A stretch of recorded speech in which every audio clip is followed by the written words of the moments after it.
Lagyan tayo ng suka. Pag nagmamantika na. Ayan. Ayan mo na siyang umulo. Haluin natin. Pag mamantikain natin yan. Yung pagkulo nung haluin ulit. Tapos ayan na isang magmantika.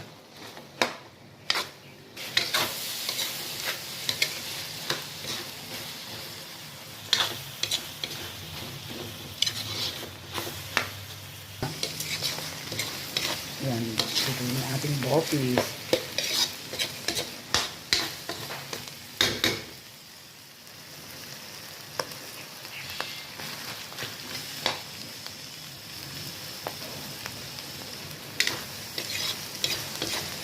Pag ganyan na, pwede na. Pero konti pa. Puputukin pa siya ng konti. Ito na, kain na tayo.